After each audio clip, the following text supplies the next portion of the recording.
Hello and welcome to episode 286 of the Casual Tryhard podcast. I'm Brian, And I'm James. and we are going to talk about uh, mechanics and rodents. And rodents, yes. And squirrels. Rodents, I guess squirrels are vermin, rodents. vermin of some sort, Yeah. amphibians. Yeah. I was just going to say, are they all rodents? But no, I guess there's No, they're not. amphibians There and are lizards. amphibians. Yeah. And lizards but, and birds. There's some birds. And birds. Yeah, But we're going birds to are talk just about. flying rodents.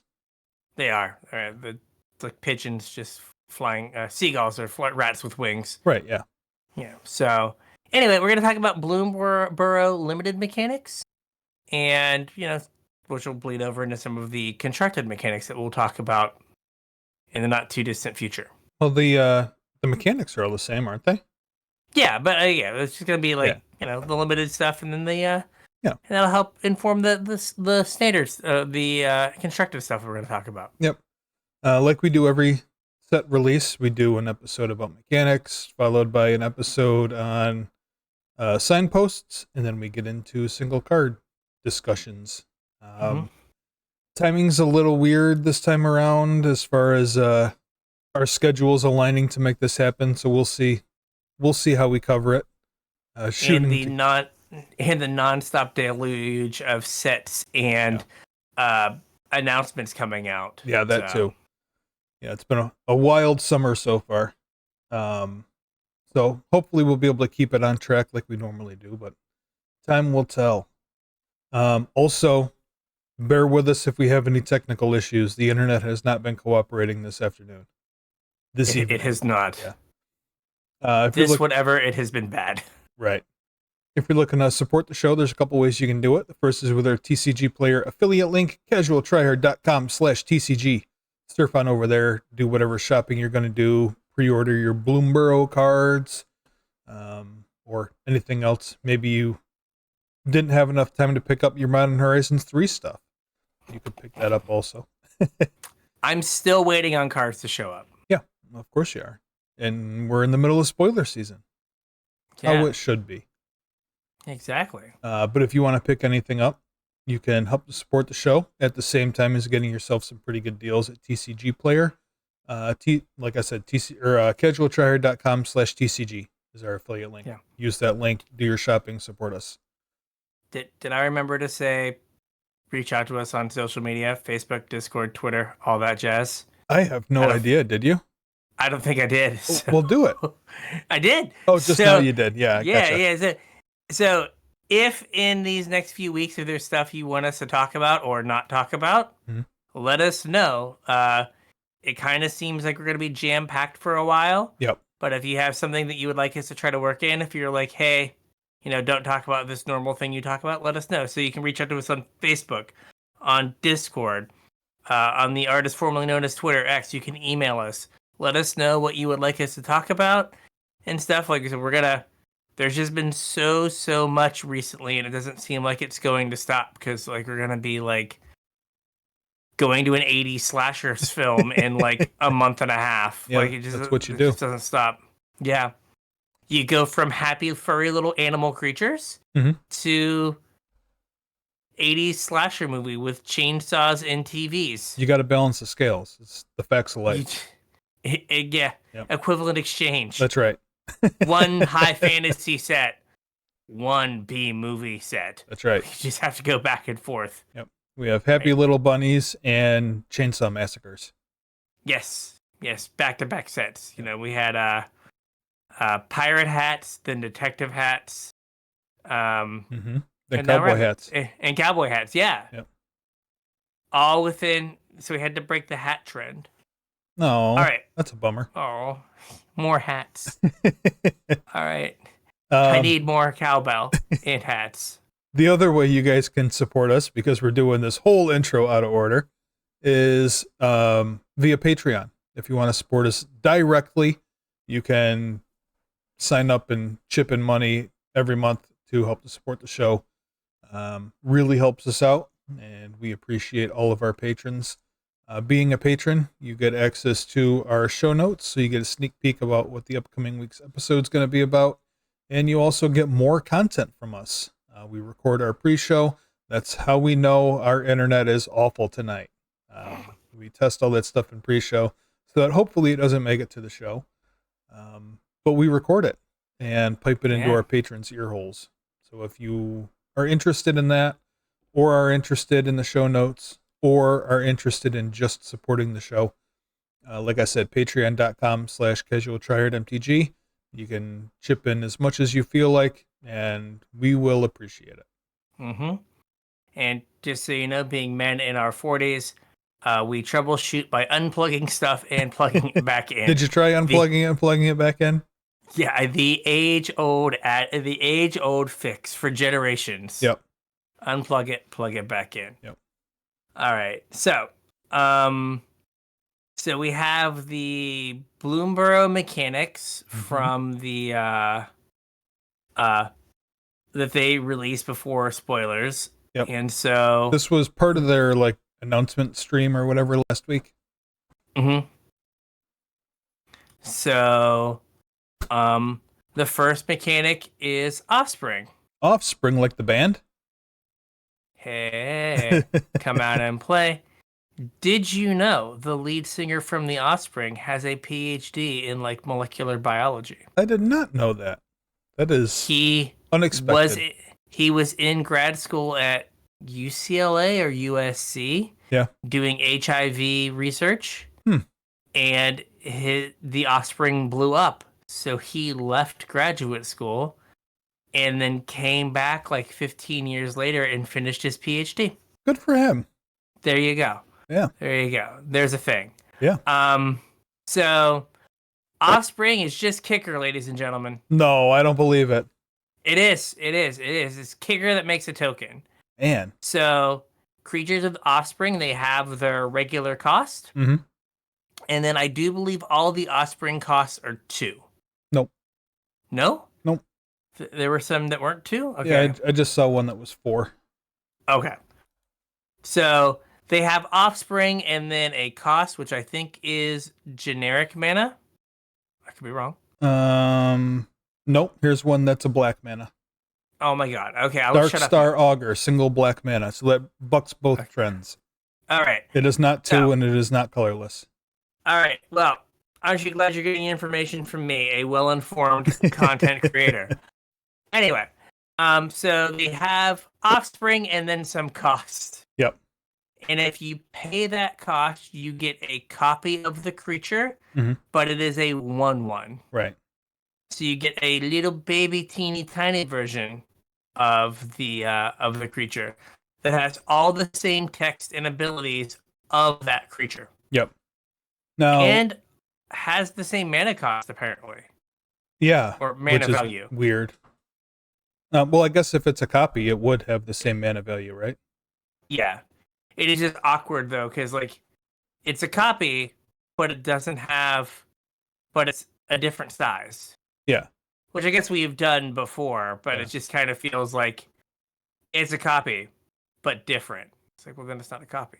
And so Offspring, the cost you pay when you cast the spell, so it's like kicker, but you don't get the Offspring. You get the Offspring as an ETB. Yes, when the creature enters. Okay. So that you can pay the Offspring and then it can be countered. Yep.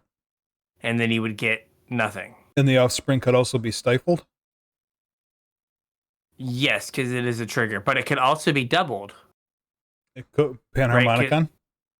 Panharmonicon, Elish Norn. Yep. Oh, yeah. Delny. Yep. Right, Delny Panharmonicon for little things. Yep. So the example they have is Tinder Wild Guide. It's 1 in the green for a Possum Druid. It's a 2/2. It has tap, add 1 mana of any color, and then tap, put a +1/+1 counter on this creature. Okay. And then it has Offspring of 2. Mm-hmm. So for 4 mana, you get 2 2/2s, or a 2/2, a 1/1, and both of them have those other abilities. Yes. So like, it is kicker, but it is as always with kicker, it is a good way to build flexibility, good late, good early, yeah, into or good early, at least better late. Yeah. Right, because it ended up giving you 2 pieces of cardboard. Because, Yeah. like, I don't know if a 2/2 and a 1/1 is good late, Right. but it is better than just a 2/2. Right. Right, you top deck it in your limited game or your constructed game, and you at least get 2 bodies out of it. Mm-hmm. Because you weren't going to use that mana for anything else anyway. This is like this one in particular, this Tender Wild Guide, though, is at least kind of interesting because you play this on 4 and then like ramps you to 7 as long as you hit your land drop. Like, that's kind of cool. Yeah, ramps you to 7, and like they put a +1/+1 counter on this creature. Yeah. Right, like then it just lets you, like, you know, if there's a board stall, you just like are slowly like effectively outlasting your creature like from MH3. Yeah, I mean, it's better than Outlast though, because you can do it at instant speed. Yeah, you can block and then do it. Yeah, I think this is a solid little card. It like it's an interesting mechanic. It does lead to cute art. Sure. With like it's pretty possum. Yeah. Pretty possum. Took you a minute, but yeah, that was a good one. Yeah, that was pretty solid. Yeah, like it seems fine, and like I said, like it'll help like in limited by letting you like actually cast like, your spells. kind of go cast your spells and like work through like, oh hey, I drew this like 2-drop that's bad, but if I can do this, I can like use my mana. Yeah. Right? And it also gives that layer strategy of like, well, I have another 2-drop. Do I want to just hold my Tender Wild Guide for turn 4 when I can get 2 of them? And like you said, go from 4 to, if you hit your land drop, 7. Yeah. So it does give a little bit of strategy there. Maybe all the lower rarity ones are 2 mana.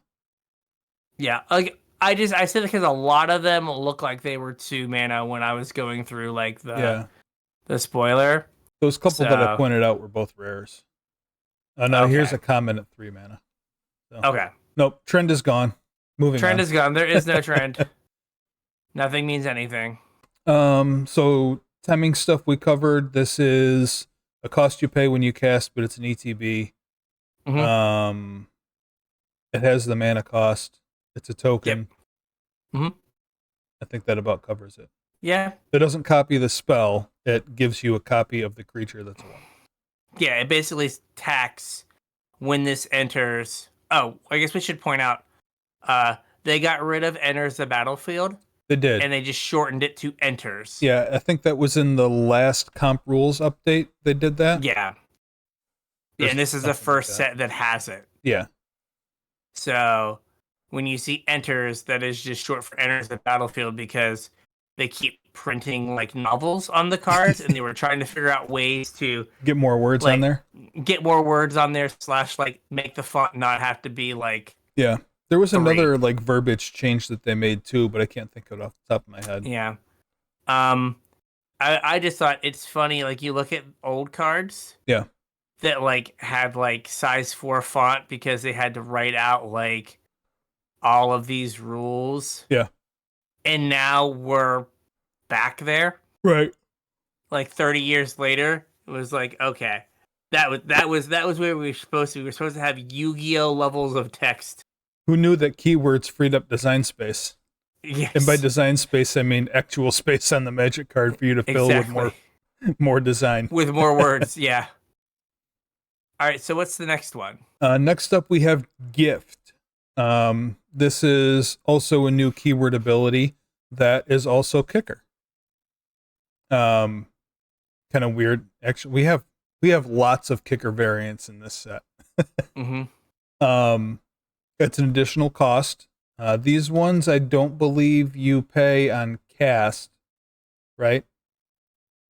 It's part of the spell, so it's part of the resolution. Right. I do believe.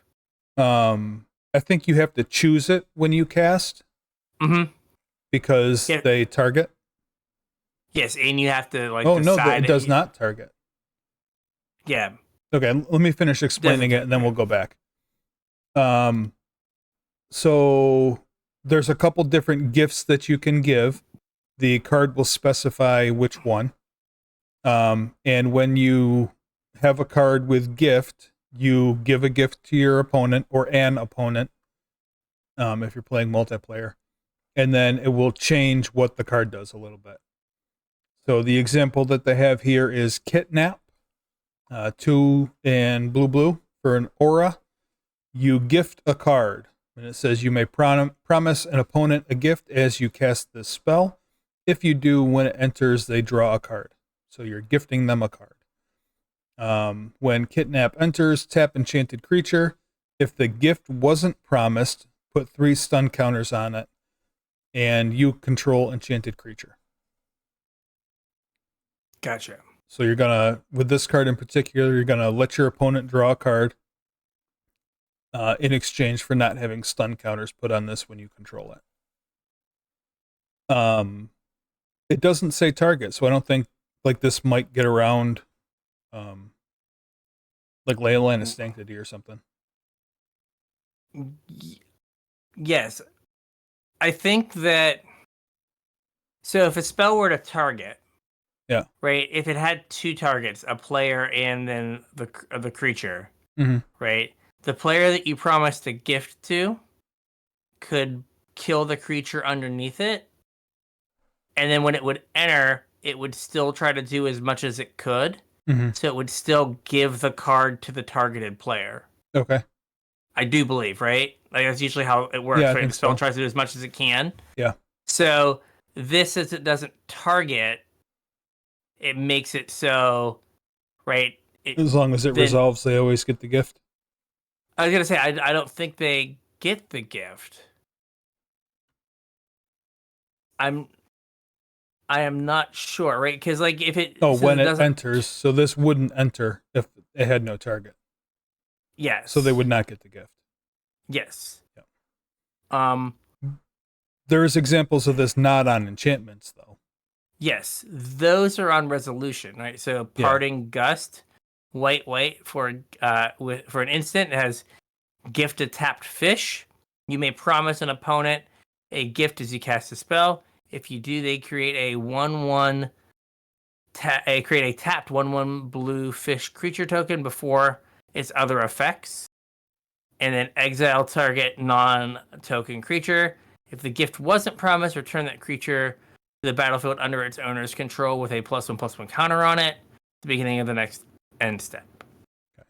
So the way I read this is I'll say, hey, Carson, I'll give you a fish. Ooh. Right? And then as the spell resolves, it now has basically like Carson gets a fish is like thing 1, and then thing 2 is like they're resolving the card in order is in the exile a creature. Yeah. Right? So it puts first, but if you counter the spell doesn't resolve, so you don't get your fish. Right. Right. So it's like it's all now on the card of give fish, do thing.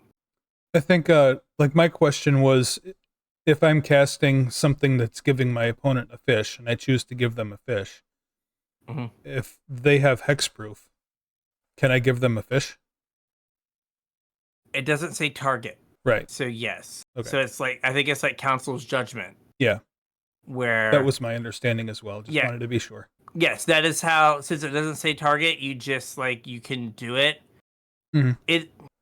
This is one of those stupid workarounds for exactly that. Yeah. Where they want it to work a certain way. They don't want it to like, oh, hey, I have Leyline of Sanctity, so now none of your like gift cards work. Right? Like you can't ever give me a gift. Yeah. Because I have Leyline of Sanctity out. It's like, no, you still get to do it. Because it doesn't specifically say target. It's like a weird rules workaround. Right. It's cheating. Yeah. So I can't, well, you know, what is it? True Nemesis can't be the target of spells or ability, but we can vote for it. Right. And that doesn't target. It doesn't target. And it's like, that's stupid. Like, that's just a work around the rules you already had in place. Yep. Though I will say, I think Parting Gust is actually like a reasonable like card, Mm-hmm. right? Like it's white, white, blink your thing, put a +1/+1 counter on it, Yeah. or white, white, give them a fish, Yep. Kill a exile thing. their thing. Like that's like a reasonable card. I think so.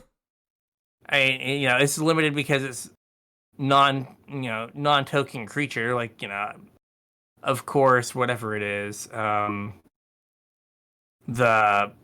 one of the white destroyer thing make two maps, whatever. Yeah. Get lost. Is Yep. that it? Get lost. Get lost.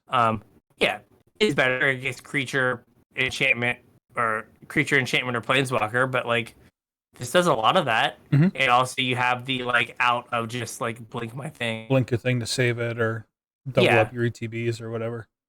And it gets a little bit bigger. Yep. So yeah, so when it's on a spell, it's on resolution, and I guess when it's on a permanent, it's on ETB. Yep. That's fine.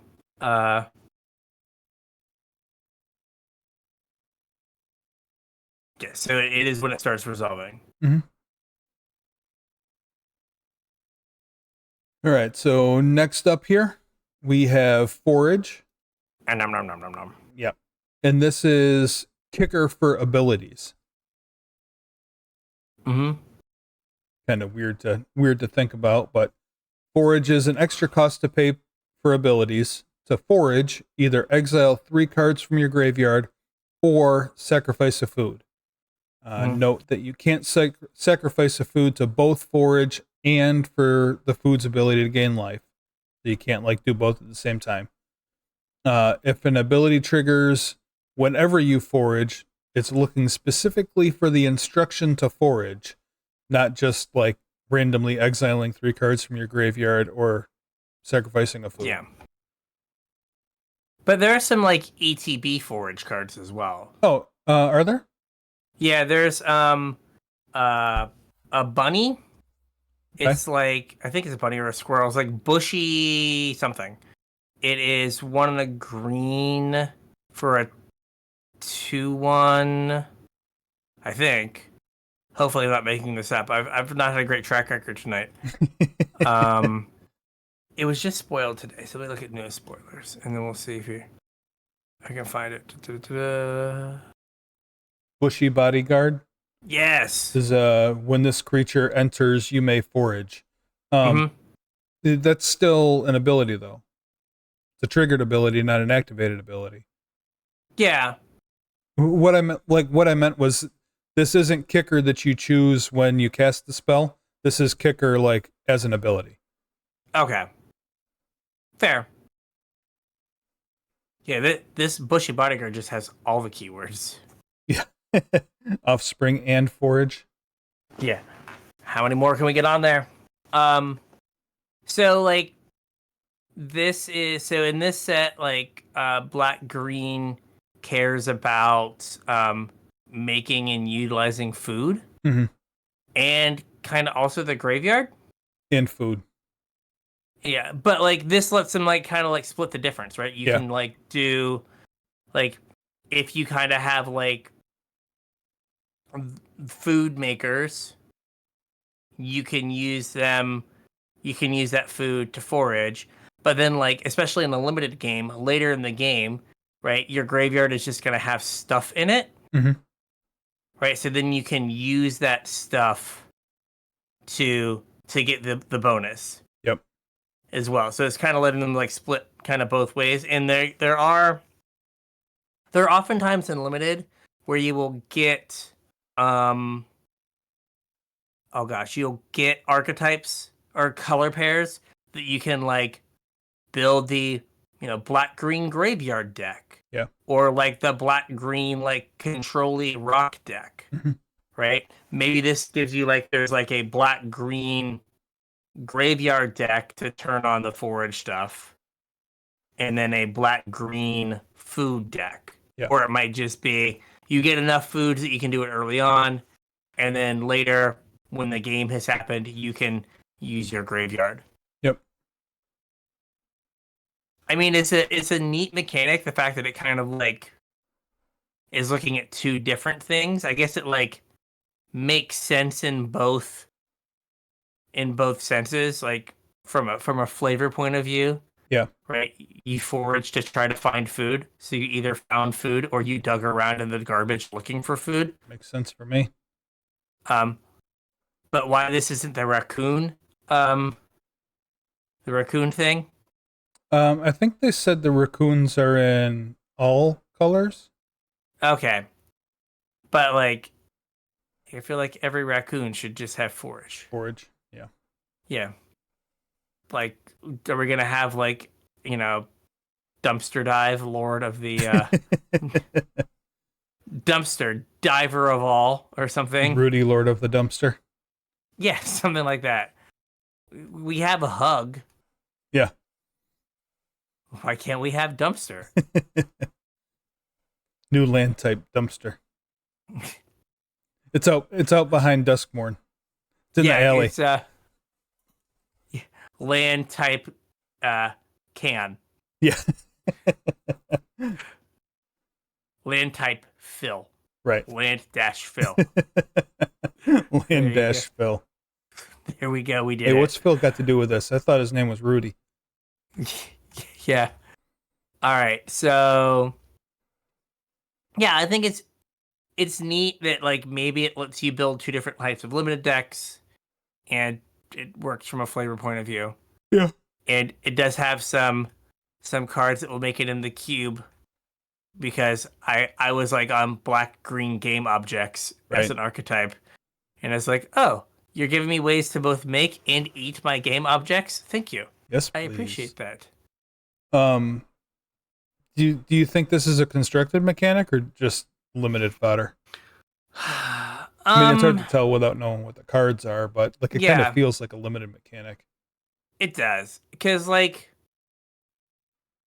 they're so typically like A plus B stuff doesn't like work, right? Like constructed is oftentimes so much like just raw power. Yeah. Right, and like you always have the like no one wants to play a card that doesn't do the thing. Mm-hmm. And so like I can't play this card because I don't have a food. Right. And at least in standard and pioneer, there aren't like the food deck just is cat oven. Yeah. Right. So there's not a ton of ways to like constructed ways to get food, and there weren't really food cards in Modern Horizons 3, so there's not food in Modern. So Good point. yeah, like I think like the Osteomancer Adept that they like use as the example, the one in the black 2/2 for a squirrel warlock with Death Touch, Mhm. that until they tap it until the end of the turn, you may cast a creature spells from your graveyard by foraging in addition to paying their costs. Like, and then when you cast a spell this way, that creature enters with a finality counter, Mhm. and then like a paragraph of reminder text for finality counters, because those are new. Basically, Underworld Breach for creatures.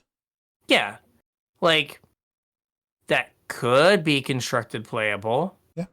Right, like if you had some way to like maybe generate mana or something, like just in terms of like what is it called? A Stitcher Supplier. Mhm. Gives you enough food to cast To a go Stitcher again. Supplier. Yeah. And like if you went,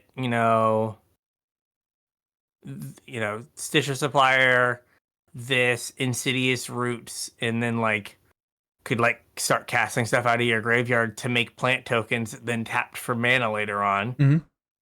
Right, then you could kind of get this like engine going if you had a bunch of cheap stuff. Yeah. I mean, you could also. They just reprinted the rubies, right? I doubt this is modern playable, but or not the rubies, the medallions. Mm-hmm. That would make Stitcher Supplier free, right? They cost a colorless less. They don't reduce the colored cost. Oh, I thought that was the whole thing, is they reduced the cost of their color. Yeah, but just like the generic mana cost. Okay. So red spells, we realize what red spells cost the generic list Yeah. to cast. Right. But I did see someone had Chthonian Nightmare and the green and like the green enchantress thing that was like you gain a life. Like Herald of the something. It's like Herald of the Pantheon, maybe. Mm-hmm. It's like one of the green all like enchantment spells you cast cost one less mana to cast. Yeah. Chthonian Nightmare, that, and then like oh gosh, Shambling Ghast Oh yeah. is just you loop and just keep making treasures, and you Yeah. just like make like it had citrus supplier as well. It's like you could like put together some like Rube Goldberg machine. Yeah. And it had what is it called?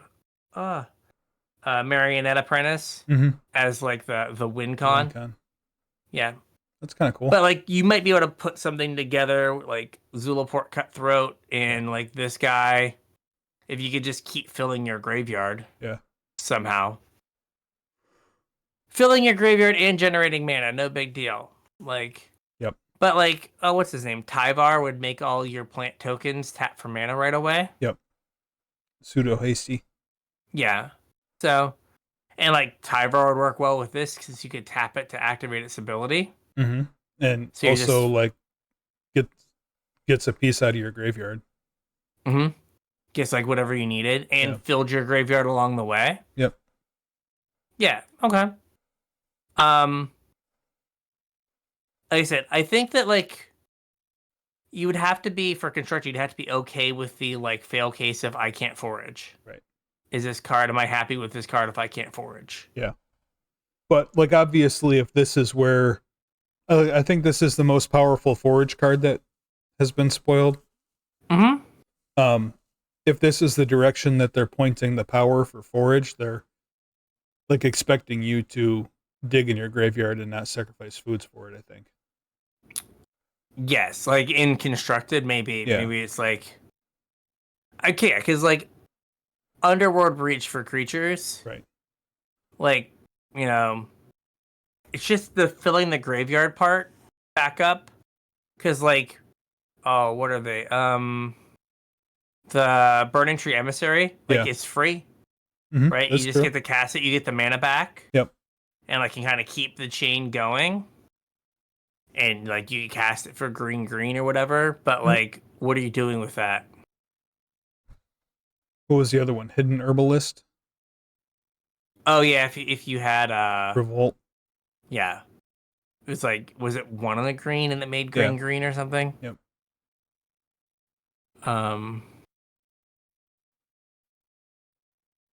That's also weird.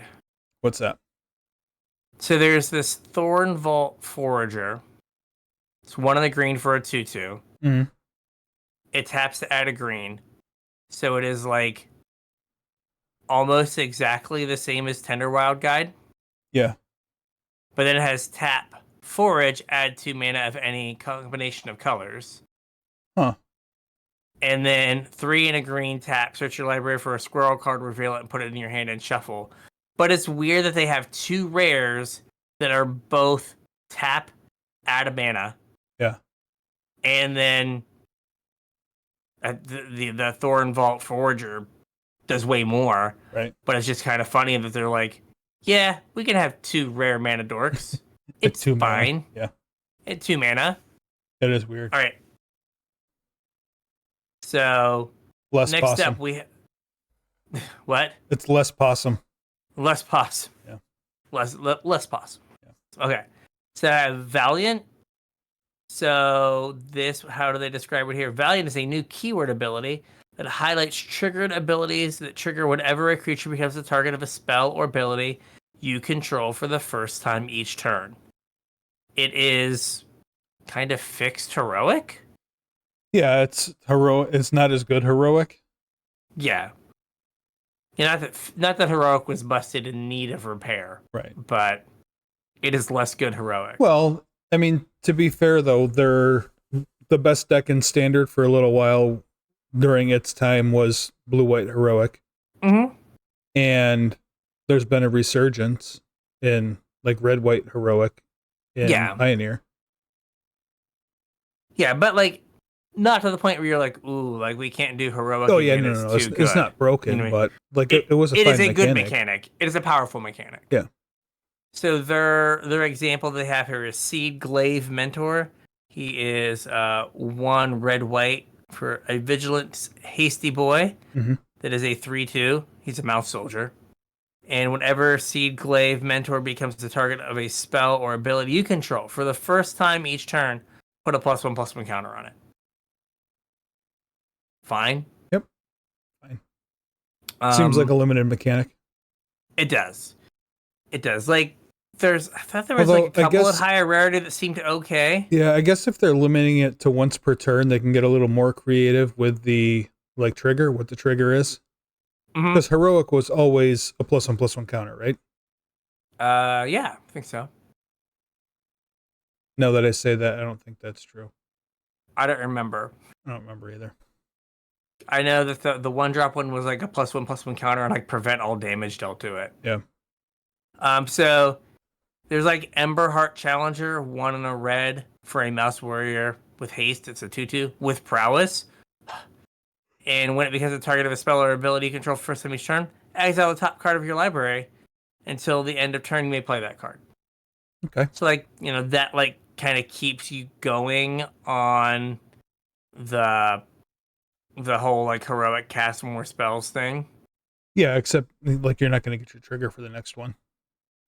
Yeah, it at least gets you like the next one hopefully. Yeah. But that's why it's like awkward. Like you'd want to like those decks are usually set up that you're going to cast multiple spells and like try to make a 5/5. Yep. In one turn, but this is very much like limited. Yep. So I don't think it. I think it'll be like a pretty good limited mechanic, but I don't know if it's going to be a good constructed mechanic. Yeah, it seems a little weak, but we'll see. Yeah.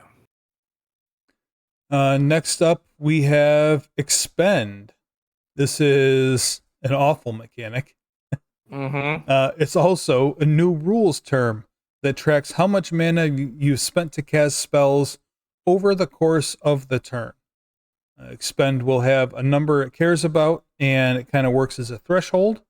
It doesn't do it over and over again. So Expend 4 would only care about the 4th mana you spend, not the 8th or the 12th or the 16th or whatever. It only happens once. But it does count things that modify the casting cost of a spell, like Offspring or Kicker, I think. Or Thalia. Yeah, I would. Trinisphere. Yep.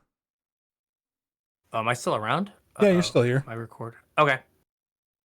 I said Trinisphere, and it looked like I hardly said anything, and I was like, "Oh, Trinisphere deserves more than that." You've been a little hit or miss, but we're gonna make do. Sorry. It's not your fault. I'm gonna crank that Soldier Boy now. There we go. Turn it up a little bit. Okay. Much like, oh god, I can't remember what committing a crime. They're just like keywording things you're gonna do anyway.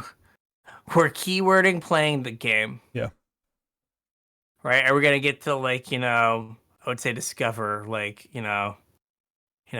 revelation when you draw your first card each turn. Yeah.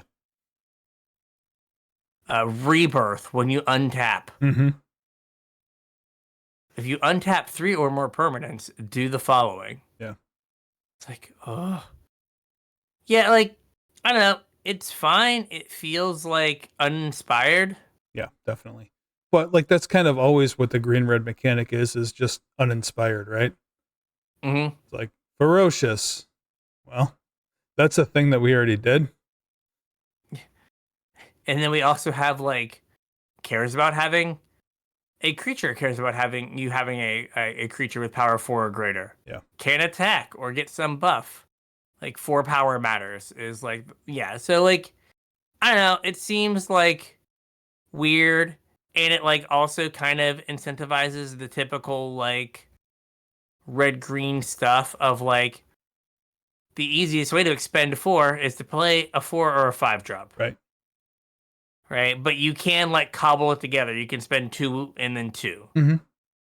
And you can do it on your turn or your opponent's turn. Okay. Right? I mean, that's so something. like, yeah. So like, if you can like, if you have 8 mana and like a 4 mana instant, you could like get whatever the expend thing is twice, which is not so like Wondertail Mentor, red green for a Raccoon Bard. It's a 2/2. When you expend 4, put a +1/+1 counter on Wondertail Mentor, and you can tap to add red or green. Okay. So like, you could like pay 4 on your turn and get a counter, and then pay 4 on their turn for something. Right. Expend doesn't count mana that you've already paid, though, right? What do you mean? Like, say you cast a Burrowguard Mentor and then a Wandertail Mentor. Like, if you cast another, like, it wouldn't count its own 4th mana, right? It would have to see the 4th mana be spent. I assume, yep. The permanent with the ability needs to be on the battlefield as you spend the mana. Okay. Notably, if you spend 5 mana to cast Junkblade Bruiser itself, its ability won't see that. Okay. So it has to see you spend the 4th mana. So the first turn you cast it, he's not going to trigger no matter what you do. No, because he could go down first. You could play 2-drop, then 2-drop. And if you played the 2-drop with, what's it called?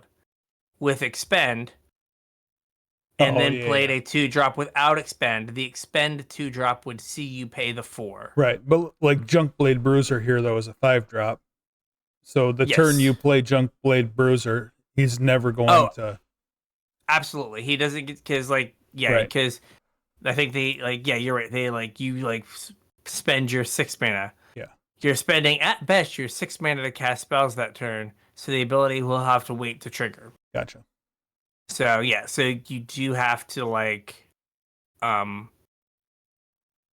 that one will never get to do it. Yeah.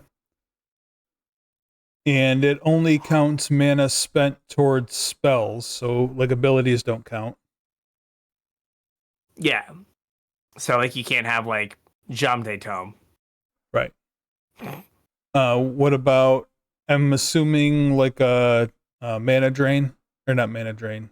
Mana Leak? Mana Leak, yeah. Like, that wouldn't count either because that's, like, the resolution of a different spell and not casting a spell, right? Yeah, I think, like, since Thalia says spells cost 1 more to cast, non-creature spells cost 1 more to cast, it basically makes the spell cost 3. Right. We've seen this with like Sunburst and stuff. Yep. But this is but yeah, so like I think Trinister would also be, because like spells cost 3. Right. So that's, your Lightning Bolt costs you 3 mana. Mm-hmm.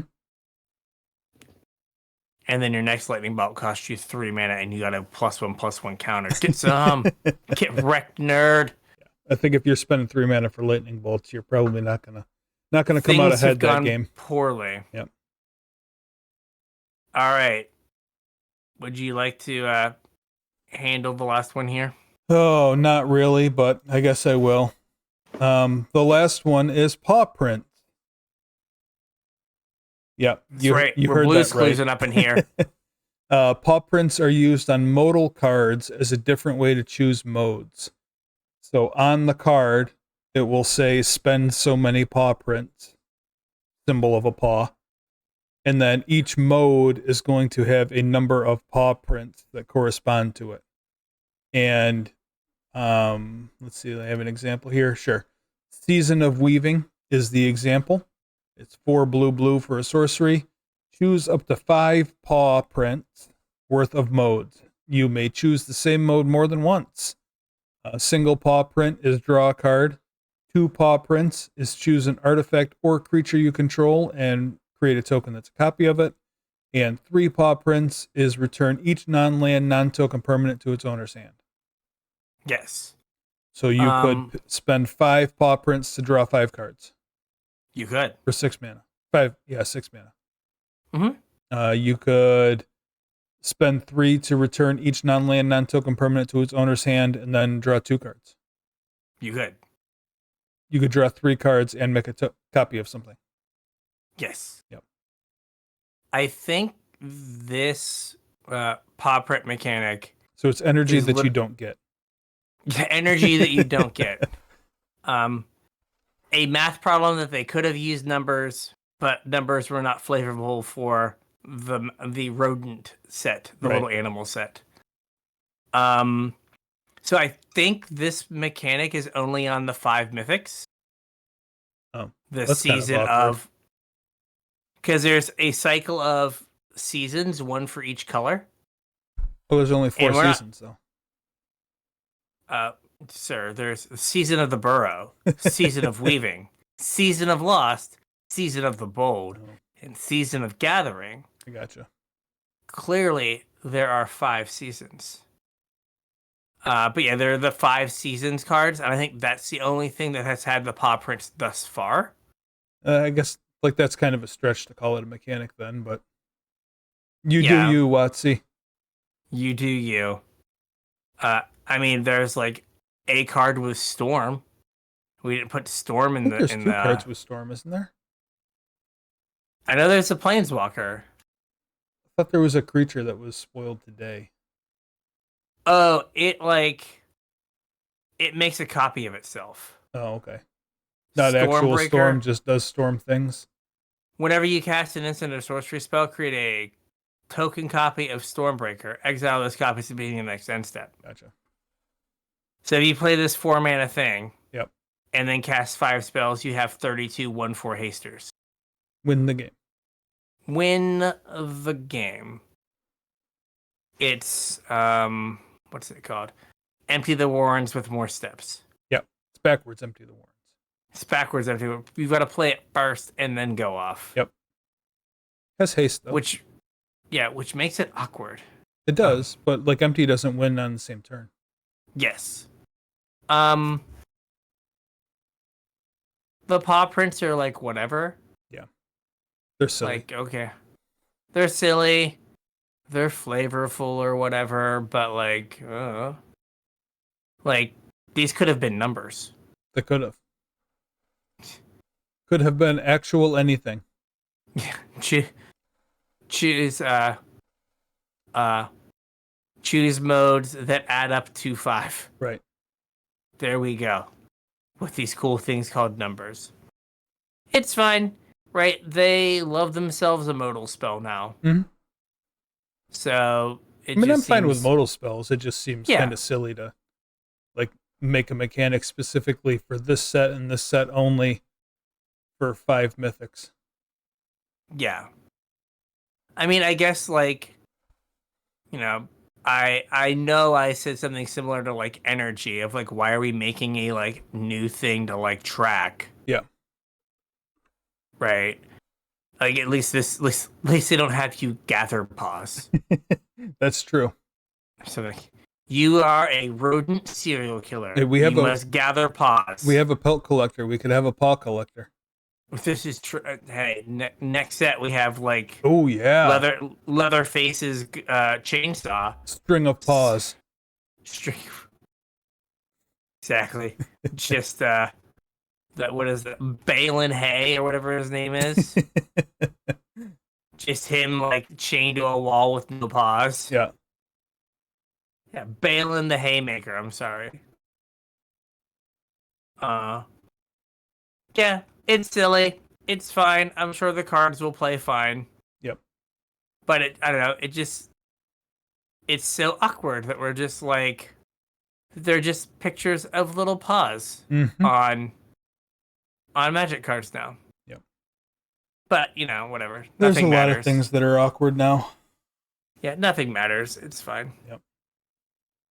I think that's it. That's all the mechanics. That's all the mechanics. Okay, we will say Because we are like in 2024 Magic, Mhm. right? Let's see here. We randomly have Storm. Right. At least one card with Storm.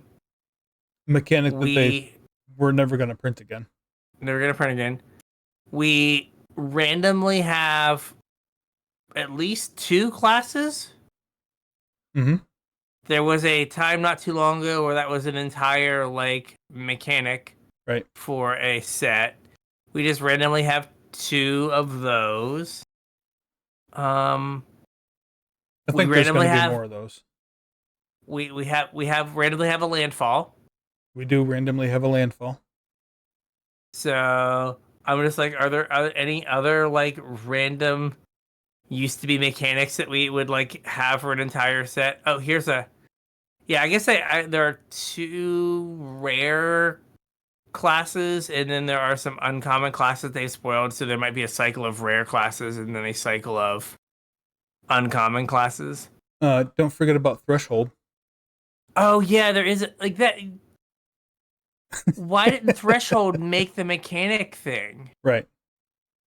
Like that hasn't been seen in 20 years, but and like the feeling was is they got rid of Threshold because it was like kind of a tracking nightmare. Yeah. And now it came back. Mm-hmm. And I guess it's fine. Like we had Delirium because we didn't like tracking this, and they're like, no. You like counting how many cards are in your graveyard, and like we have Threshold plus a mechanic that eats your graveyard, so you might have Threshold one turn and then not the next. See, you know their way around that though, right? What? Arena tracks it for you. True. It's not a problem anymore because they don't have to track it. That's right. No one plays in the LGS. We give them triple arena bonus gems, and we still can't get them to go to the LGS. That's because you give them arena gems. So then they just the next 3 weeks they don't play, right? Or arena whatever is out of the 3rd gems. So then they just play at home. Yeah. For the next week or 2. Yeah, pants are a problem. Also, have you seen? Oh gosh, is it the Chronicles of Riddick? Mm-hmm. Whenever the term threshold comes up, I always like threshold. Take me to the threshold. Like, every time. But yeah, like that is weird. So yeah, there is threshold. So yeah, there's just like, as with like, oh, and there's a convoke card. There is. I missed that one. Oh, it's the wandering helper person. Oh yeah. I remember that. Is she a rare? I thought she was a mythic, but she's not in with the mythics. And I thought she was a white mythic. Is she not officially spoiled mythic spoiler? Come on now. Oh, maybe not. But yeah, like she so there's a random convoke card. Yep. So yeah. So there are more than just these mechanics, but they're all mechanics that we have like seen before. I wonder if they've just like decided this they're only ever gonna like acknowledge the new mechanics. Oh, maybe. And just are like, yeah, like some people played in like Onslaught and they know what they know what it does. Threshold is. It's fine, yeah. Go find an old timer. They'll tell you how it works. Find the person who, when they get up out of their chair at the LGS, goes, ugh. And you can go ask them. You can hear bones crunching when they stand up. Yeah. Hey, what is this threshold? Like, and they explain to you Cabal Ritual. You're like, okay, thank you very much. Yep. Back in my day, Nimble Mongoose. Oh, God. Like, calm down, Grandpa. I had to have that conversation. This was years ago, outside like Narf and Cram. Yeah. Some guy came up and was like talking to me about like Canadian Threshold. Yeah. And I was like, yeah, that deck hasn't been good in like 5 years. Yeah. He's like, what do you mean? It's like, well, you see.